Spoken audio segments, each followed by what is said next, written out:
जो चेंजेस आए हैं वो चेंजेस आए हैं ये वाले, ये कंप्लीट मीटर आ गया डिजिटल। पहले उसका था here is G wagon G63 Brabus, all black, looking so gorgeous and I really love the Brabus part.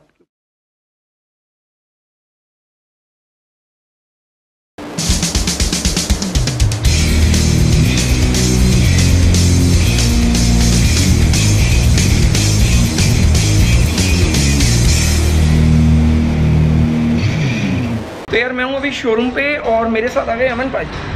आजकल ना बड़ी जम रही है हमारी और बड़े मजे से मतलब टचवुड नज़र बहुत लगाते हैं लोग ना, तो नज़र नहीं लगती। नहीं नज़र नहीं लगेगी। वो खड़ी अपनी गाड़ी चाबी गार्ड के पास, तो एक मिनट चाबी लेते हैं और अब चल रहे हैं कावासाकी। कुछ काम है, दिखाता हूँ क्या काम। So guys I am at Kawasaki और यहाँ पे खड़ी है बहुत ही स्पेशल कुछ डिफरेंट सी bike. So this is ZX10R 2020 silver colour. Harmeet भाजी आ जाओ, सिल्वर कलर 2020 डिटेल दो। मतलब नवी आ गई ढाडे को शोरूम में BS6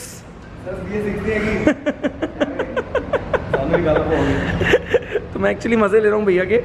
this is just a wrapped bike. मैं जब बाहर से आया ना, मतलब शोरूम के अंदर घुस रहा था, मैं एक्चुअली जब शोरूम के अंदर घुस रहा था ना, तो अमन पाजी से मैंने यही बोला, मैंने कहा अंदर बाइक आ गई है BS6 सिल्वर कलर की ZX10R खड़ी है।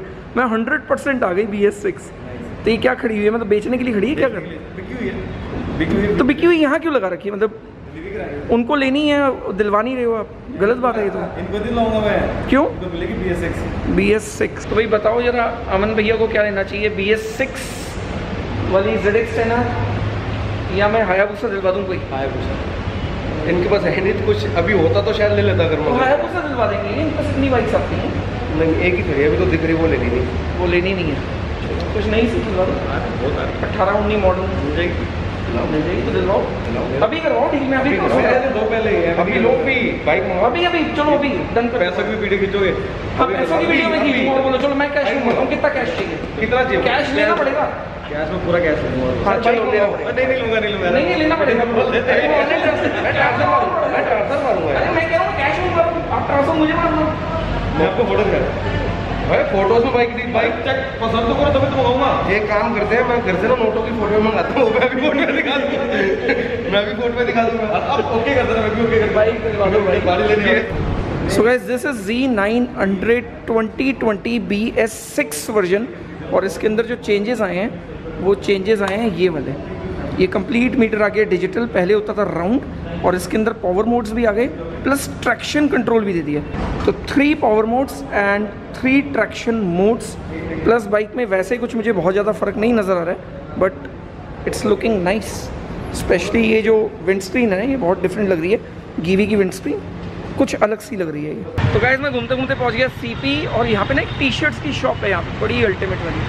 एक तो ये भी जहाँ पे प्रिंटेड टी-शर्ट्स मिलती हैं और बहुत ultimate printed T-shirts on a good price.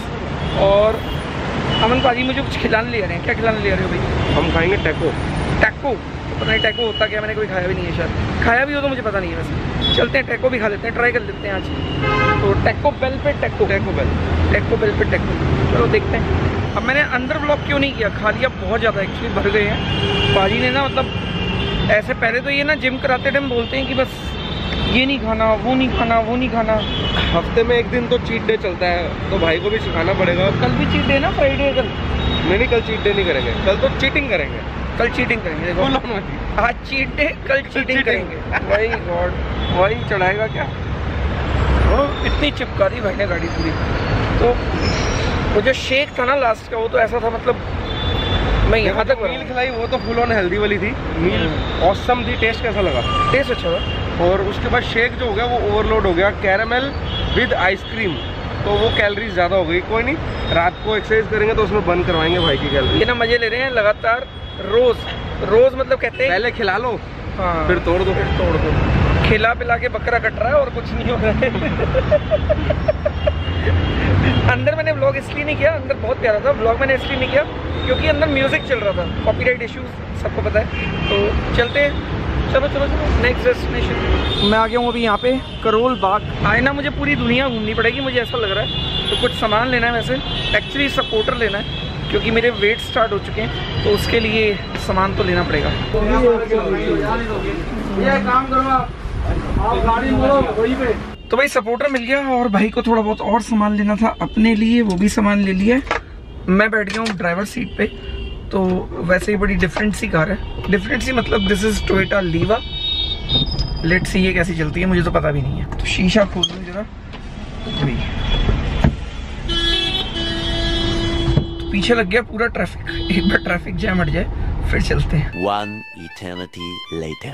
तो टाइम हो गया exactly 8:30 in the morning and अब ये टाइम निकाल दिया इसने, एग्जैक्टली दिखा दिया। एंड मैं बैठा हूँ GLS में। तो ये है GLS, तो ये है GLS। I really love the interior, पर इंटीरियर से ज्यादा इस कार का मुझे एक्सटीरियर अच्छा लगता है। स्पेशली इसके अंदर जो कंप्लीट पूरा किट लगा हुआ है वो लगा हुआ है G63 AMG का, और आगे जो ग्रिल लगी हुई है वो लगी हुई है मेबैक की। तो एक बार बाहर से दिखाता हूँ। तो ये खड़ी कार और यहाँ पे पूरा कंप्लीट आगे का ये बम्पर चेंज है एंड ये ग्रिल चेंज है। तो this is a Maybach grill. तो ये bumper completely GLS 63 AMG। Alloy wheels भी गाड़ी के पूरे चेंज है। एंड यहाँ से अगर पीछे से भी बात करें तो पीछे से भी ये कंप्लीट नीचे का जो बॉडी किट है ये पूरा चेंज है।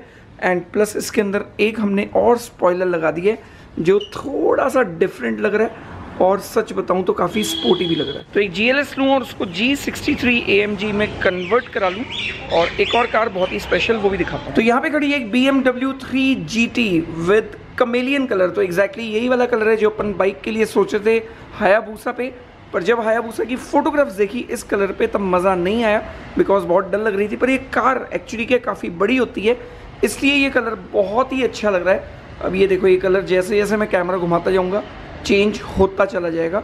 तो यहाँ से ये ब्लू दिख रहा है, then golden, and again it's looking very different and very beautiful. तो इसके अंदर भी कंप्लीट जो किट लगा हुआ है पीछे से ये M का लगा हुआ है, तो M3 कह सकते हैं। एंड जो आगे का बम्पर है वो इसके अंदर लगा हुआ है M4 का। तो कलर कैसा लग रहा है मुझे ज़रूर बताना, बहुत ही डिफरेंट लग रहा है और बहुत ही मज़ेदार लग रहा है। तो ये M4 का बम्पर। एंड एक काम करो, ये यहाँ पे एक्चुअल में इतनी अच्छी नहीं लग रही, थोड़े से इसके सिनेमैटिक साथ शूट किए थे वो देख।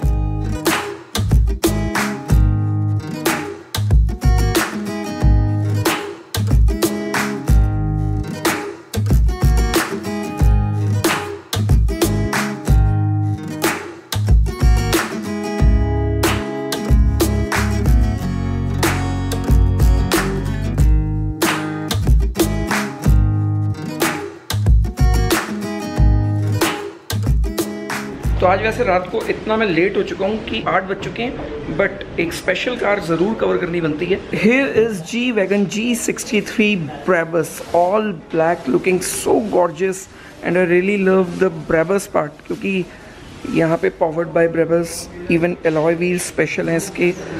इंटीरियर भी इस कार का बहुत ही स्पेशल होता है, मतलब बिल्कुल डिफरेंट। और द बेस्ट पार्ट इज इसके अंदर एग्जॉस्ट लगा हुआ है after market and this is very loud. आ गया रेयर लुक, पीछे ब्राबस का लोगो एंड यहाँ पे AB लगा हुआ है, देन ब्राबस लाइट्स बहुत ही स्पेशल। इसका इवन जो बम्पर है वो भी बहुत ही डिफरेंट लगा हुआ है।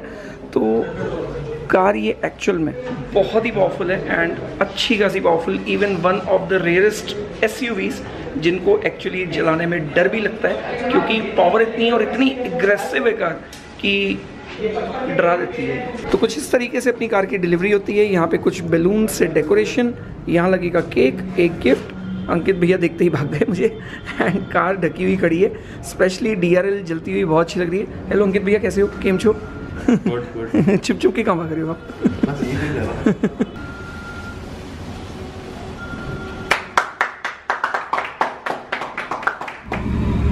ये हो गई car start and literally this is roaring.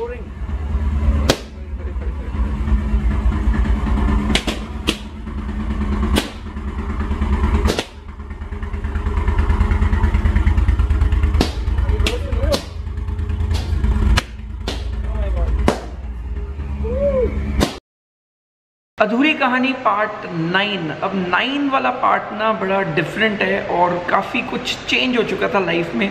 मैं रहता था जयपुर में एंड मुझे मतलब जयपुर से ना बिल्कुल ऐसा हो गया था कि इतना मुझे लोग क्रिटिसाइज़ कर रहे थे, इतना लोग मुझे उस चीज़ को लेके टीज़ कर रहे थे कि मैंने जयपुर ही छोड़ दिया और जयपुर छोड़ के मैं आ गया दिल्ली। तो दिल्ली आना एक बहुत ही बड़ा डिसीजन था और बहुत मुश्किल डिसीजन था मेरे लिए। मैं सच बता रहा हूँ, काफ़ी मुश्किल था, इजी नहीं था। तो मैं दिल्ली में आ गया। दिल्ली आके मेरे को काफ़ी टाइम लगा। शुरू में तो मतलब कि मैं क्या करूँ क्या ना करूँ। ऑनेस्टली बताऊँ तो मैं इतने डिप्रेशन में था कि मतलब मैंने एक रेंट का घर लिया और मैं एक ही रूम में बैठा रहता था।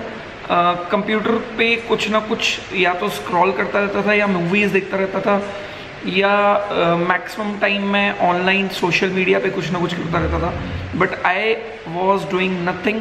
मतलब बिजनेस के मामले में अपन हो गए थे ज़ीरो। पैसा मेरे पास ठीक ठाक पड़ा था तो इतनी कोई दिक्कत नहीं थी। ऐसा नहीं था कि मतलब मैं बिल्कुल ख़त्म हो गया था, बट बिज़नेस बंद हो जाना एक कोई आसान चीज़ नहीं होती, ईजी नहीं होता कुछ भी लाइफ में। तो वहाँ से दिल्ली में आने के बाद एक चीज़ और हुई कि मेरे पास थी बाइक हायाबूसा, एंड हायाबूसा मैंने यहाँ पे राइड स्टार्ट की। एंड राइडिंग जब यहाँ पे स्टार्ट की तो यहाँ का राइडिंग कल्चर बहुत ही डिफरेंट था। जयपुर में क्या कि मतलब कोई राइडिंग कल्चर था ही नहीं, बस मेरे पास बाइक थी एंड बस थी। तो मेरे पास कार थी, बाइक थी, ऐसे सब कुछ था, बट मैं कमा कुछ नहीं रहा था। तो मैंने क्या है राइडिंग स्टार्ट कर दी। मतलब पहली बार मैं संडे को राइड पे गया, उसके बाद फिर संडे, और ऐसे करते करते मैं हर संडे को राइड पे जाने लग गया। थोड़ा सा दिल्ली में मेरा नया सर्कल बना। सर्कल बनने से बट कुछ फ़ायदा नहीं हुआ, उल्टा जो पैसे खर्च होने की स्पीड थी वो और ज़्यादा हो गई। मतलब शुरू में अगर मैं ऑनेस्टली बताऊं तो 6-7 महीने तो मैं घर में ही रहा। 6-7 महीने तक तो मैं बाहर ही निकला, बट 6-7 महीने में ना मतलब कुछ ऐसा हाल हो गया था कि हेल्थ मेरी बहुत ज़्यादा ख़राब हो गई, क्योंकि मैं खाना टाइम पे नहीं खाता था, अकेला रहता था, तो खाने का कोई टाइम नहीं था, सोने का टाइम नहीं था, उठने का टाइम नहीं था। एक ही रूम में रह के मतलब 6-7 महीने में मैं भी बहुत ज़्यादा और ज़्यादा ऑनेस्टली बताऊँ तो डिप्रेशन में चला गया था। फिर यही हुआ कि चलो बाइक तो है, कम से कम बाइक ही चला लेते हैं। दिल्ली में थोड़ा सा स्टडी किया तो बाइकिंग कल्चर दिल्ली में था अच्छा खासा, मैंने बाइक स्टार्ट की एंड थोड़ा सा बाहर निकलना चालू किया, पर खर्चा और ज़्यादा बढ़ गया, कमाई थी ज़ीरो। अब दिल्ली में रहते हुए एक काम ये हुआ कि मेरे को एक बहुत अच्छे मेरे नोन थे, वो मिले, और उनका कपड़ों का काम था, मतलब उनका रेडीमेड गारमेंट्स का काम था। गर्ल्स के वो क्लोथ्स बेचते थे और अच्छा खासा ठीक ठाक काम था उनका। उन्होंने मेरे को गाइड किया कि तुम ये क्यों नहीं कर लेते। तो मेरे को उस काम के बारे में ज़ीरो नॉलेज थी, मतलब कुछ भी नहीं पता था, कुछ भी नहीं, मतलब बिल्कुल ज़ीरो, नो नॉलेज। एंड उन्होंने कहा कि इसके अंदर ज़्यादा कोई इन्वेस्टमेंट भी नहीं है, मुश्किल से आपके 2-1 लाख रुपए लगेंगे एंड काम स्टार्ट हो जाएगा। तो मैंने देखा कि चलो इतने पैसे तो हैं ही अपने पास, अपन कर सकते हैं। तो मैंने वो काम स्टार्ट कर दिया। पहले उनके साथ मैं काफ़ी बार परचेजिंग पे गया एंड उनकी शॉप पे थोड़े टाइम में बैठा, मैंने नॉलेज ली। नॉलेज लेने के बाद ये चीज़ समझ में आ गई कि हाँ ये काम हो तो सकता है, इतना मुश्किल नहीं है। अब मैं रहता था दिल्ली में, नॉर्थ दिल्ली, जहाँ पे बहुत ज़्यादा स्टूडेंट्स रहते हैं एंड स्टूडेंट्स के साथ क्या होता है कि वो कुछ ना कुछ सस्ते कपड़े खरीदते रहते हैं, मतलब उनको महंगे कपड़े नहीं चाहिए होते, सस्ते कपड़े। तो सस्ते कपड़ों की एक बहुत अच्छी उन्होंने सेटिंग बताई कि आप बेस्ट है कि एक्सपोर्ट सरप्लस का माल उठाओ एंड वो काफ़ी अच्छे रेटों पे बिक जाता है। तो एक्सपोर्ट सरप्लस के साथ एक फ़ायदा था कि मतलब समवेयर 70 रुपये से लेके और 150 रुपये में बढ़िया से बढ़िया कपड़ा मुझे मिल जाता था। लेना पड़ता था बल्क में, क्वांटिटी में, बट बहुत इजीली मिल जाता था एंड आराम से वो बिकता था, मतलब 300 से लेके 500 रुपीज़ के बीच में, समवेयर मैं आइडिया दे रहा हूँ। एंड बहुत सिंपल था, बस कपड़े लाते जाओ एंड बेचते जाओ, शोरूम। तो मैंने एक छोटी सी शॉप हायर की कमला नगर में। कमला नगर नॉर्थ दिल्ली में ही आता है, काफ़ी हैपनिंग मार्केट है और स्टूडेंट्स वहाँ पे बहुत आते हैं। तो मैंने वहाँ पे एक छोटी सी शॉप ली गली के अंदर, मतलब पीछे गली के अंदर एक शॉप ली, जिसका रेंट कोई ज़्यादा नहीं था, करीब करीब मेरा रेंट था मुझे एग्जैक्टली याद नहीं है, शायद 15 या 18 हज़ार रुपये रेंट होता था, बहुत कम ही रेंट था। एंड उस रेंट पे मैंने शॉप ली, मैंने वो काम स्टार्ट किया खुद अपने हाथ से। मैंने पेंट की शॉप अपने हाथ से सारी फिटिंग लगाई, वहाँ पे फिटिंग सब खरीद के लाया मैं पहाड़गंज से, एग्जैक्टली यस, पहाड़गंज से मैं फिटिंग खरीद के लाया एंड लाइट्स वगैरह खरीद के लाया मैं अपना चांदनी चौक से, भगीरथ पैलेस से। तो उसके बाद क्या है कि मतलब मैंने सारी फिटिंग खुद की, वो पूरी शॉप मैंने खुद अपने हाथों से पेंट की, सब ड्रिल करके सारा सामान खुद लगाया, लाइट की फिटिंग खुद की एंड शॉप तैयार हो गई बहुत ही सुंदर सी। और मैंने कलर चूज़ किया था येलो विद गोल्डन कलर के, मैंने हार्ट्स लगाए थे उसके ऊपर, स्टिकर्स, मतलब पूरी येलो वॉल करके एंड गोल्डन कलर के मैंने रेडियम के ना प्रिंट आउट निकलवा लिए थे कटिंग के, और वो उस पर लगा लिए थे दीवार पे। तो बहुत सुंदर लग रही थी शॉप, येलो लाइट्स लगाई, अमेजिंग दिख रही थी। वहाँ पे मैंने डिस्प्ले प्रॉपरली लगाया, एंड डिस्प्ले लगाने के बाद शॉप पे कुछ कस्टमर्स आने चालू हुए। मेरे को कपड़ों का बिल्कुल आइडिया नहीं था, मतलब बिल्कुल इन द सेंस कि मुझे ये आइडिया नहीं था कि साइज़ कौन सा किसको क्या आना चाहिए, प्लस किसके ऊपर कैसे कपड़े सूट करेंगे। फिर वो काम मैंने किया करीब 2-2.5 साल समवेयर। 2-2.5 साल में मुझे बहुत अच्छी नॉलेज हो गई। इवन कई बार ऐसा होता था कि लड़कियां शोरूम के अंदर आती थी एंड मैं उनको एक कपड़ा पकड़ाता था और वो कहती थी कि नहीं ये मेरे साइज़ की नहीं है, प्लस ये कपड़ा मुझे पे सूट नहीं करेगा। और मैं उनको यही रिक्वेस्ट करता था कि आप एक बार पहन के देख लो, बस ट्रायल रूम बनाया होता था, वो पहन के देखते थे। एंड टच वुड मतलब चांस की बात है कि कुछ मतलब मेरा हमेशा से क्रिएटिव दिमाग रहा है या मेरी चॉइस अच्छी रही है, तो उनको वो हमेशा कपड़े पसंद आ जाते थे। एंड 70-80% लोग वो कपड़े ख़रीद के लेके चले जाते थे। मतलब एक टाइम पे ऐसा भी टाइम आ गया था कि मैं हर टाइम पे परचेजिंग पे होता था, मतलब हर टाइम पे परचेजिंग। थाईलैंड तक से मैंने कपड़े परचेज करके मंगाने चालू कर लिए थे। एंड मतलब 2-2.5-3 हज़ार रुपये तक की मैं ड्रेसेस अपने उस शॉप पे बेचता था। शॉप बहुत छोटी थी, शॉप का साइज़ अगर मैं एग्जैक्ट बात करूँ तो शायद 10 फुट बाय 12 फुट, बहुत छोटी सी एक शॉप। बट उस शॉप को मैंने इतने अच्छे तरीके से मेंटेन किया था और इतना जल्दी मैं एक सामान को चेंज कर लेता था कि मतलब कस्टमर्स जितने भी आते थे उनको हमेशा यही लगता था कि नया स्टफ़ आ गया एंड फटाफट से ग्रैब कर। तो कुछ ऐसी चलती रही कहानी और फिर से 3-4 साल निकल गए और क्या बताऊँ, मतलब ऐसे ही चला बस अपना लाइफ का पूरा सर्कल। उसके बाद मुझे जयपुर से एक ऑफ़र आया। वो जयपुर का ऑफ़र बहुत डिफरेंट था एंड कुछ अलग सा था, तो मैं चला गया वापस जयपुर। एंड जब उस काम के बारे में समझा तो एक चीज़ समझ में आ गई कि जितने मैं अभी कमा रहा हूँ वो वाले काम में उससे बहुत ज़्यादा अर्निंग्स है। तो मैं चला गया जयपुर, मुझे मिली एक बहुत ही अच्छी अपॉर्चुनिटी। अब क्या होता है, यही बिल्कुल एग्जैक्टली लाइफ में ऐसा होता है कि आपका सब कुछ बहुत अच्छा चल रहा होता है एंड एक नई चीज़ सामने आ जाती है। अब उस पॉइंट पे आप बहुत ज़्यादा पजल्ड होते हो कि करना क्या है, क्या आपको वो अपॉर्चुनिटी ग्रैब करनी है या छोड़नी है। तो ये ना एक बहुत डाइसी मामला होता है और कहीं ना कहीं इसको हम बिज़नेस में कहीं ना कहीं ये भी कहते हैं कि रिस्क लेना। तो मैंने वो रिस्क लिया, मेरा काम बिल्कुल ठीक चल रहा था एंड मैं चला गया जयपुर। अब जयपुर जाने के बाद क्या हुआ ये कवर करेंगे अगली कहानी में, और अगली कहानी बहुत ही इंटरेस्टिंग होने वाली है। तो मेरी लाइफ में ना हमेशा अप डाउन बहुत ज़्यादा चला है। अगेन उसके रीज़न्स बहुत सारे हैं। रीज़न सबसे पहला ये है कि गाइडेंस बिल्कुल नहीं थी और गाइडेंस नहीं होने की वजह से बहुत ज़्यादा लाइफ में फ्लक्चुएशन आया एंड वो फ्लक्चुएशन की वजह से मेरे को बहुत सारी प्रॉब्लम्स भी आई। गाइडेंस देने के लिए बहुत ही कम लोग थे। तो हम हमेशा ऐसा सोचते हैं कि हमारे को पेरेंट्स बहुत ज़्यादा रोकते हैं, टोकते हैं, हर चीज़ के लिए मैक्सिमम टाइम वो मना कर देते हैं कि ये मत करो वो मत करो। बट एक्चुअल में वो सही करते हैं, क्योंकि वो जब भी अपने को रोक रहे होते हैं दैट मीन्स कि हम कुछ ना कुछ गलत कर रहे हैं, इसलिए वो रोक रहे हैं। हमें ये लगता है कि नहीं वो हमें क्यों रोक रहे हैं, बट एक्चुअल में वो अपनी तरफ से बिल्कुल सही कर रहे होते हैं। तो गाइस एक्चुअली बता रहा हूँ, जिनके पेरेंट्स उनके साथ में रहते हैं, पेरेंट्स का हमेशा ध्यान रखो। अगर आपके साथ पेरेंट्स आपके हैं और वो आपको सपोर्ट कर रहे हैं, आपका साथ दे रहे हैं, that means believe me you are blessed. मुझसे पूछो कि मेरे पास कोई सपोर्ट नहीं था और कुछ भी नहीं था, फिर भी मतलब मैंने कैसे किया, कहाँ से किया, किस तरीके से किया, वो आप सबके सामने है।